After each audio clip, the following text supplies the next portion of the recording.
Good morning guys. Ito na yung marang na galing sa bukid. Dala namin nung pumunta kami doon guys. And then I have one tinik-tinik durian. Tapos ito na lang yung natirang lansones ko guys. Kasi pinamigay ko na pagdating namin. So ayan, may konting natira pa. At ito guys, alam nyo, habang nakahiga ako dyan sa sofa, pumapasok yung ano niya, yung amoy niya. Samantalang dito lang yun sa labas. Talagang grabe ang tapang ng amoy ni durian. Ito, mas okay yung amoy nito. Marang. So, mga hinog na siya guys. Hinog na. Yan. Ito na lang dalawa ang hindi pa hinog. Yan. So, binuksan ko na siya guys. Kasi, after magkape, ito yung lalafangin ko. Guwapa kayo yung unod niya guys. Yung laman niya. Ayan. So, almusal ko yan. Mamaya.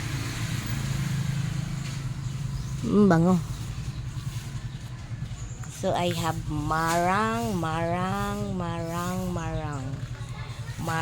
and durian.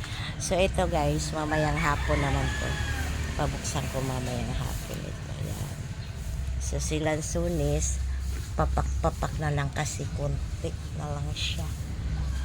Siya yung unang nabentahan. Hindi bentang ano ha, nabintang kainin.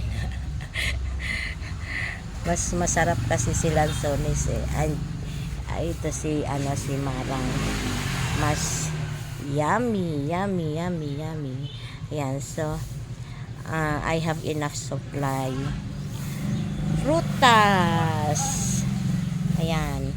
So ito guys, hindi ko sure kung ilang tong makain ko dito kasi medyo to delicate to guys pag mataas yung mo HB. Naka po, mag-prepare ka na ng ng ngat-ngatin na kahit na herbal okay na. Ayan. So, yan si Marang in the morning and lansones in the morning. Ayan. Thanks for watching. Bye-bye.